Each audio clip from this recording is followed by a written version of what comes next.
Nagtatanong kasi nito kung gaano po ba siya katalim.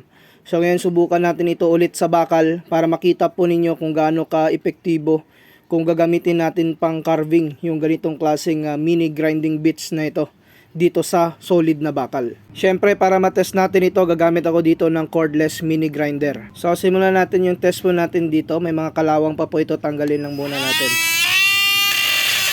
Yan.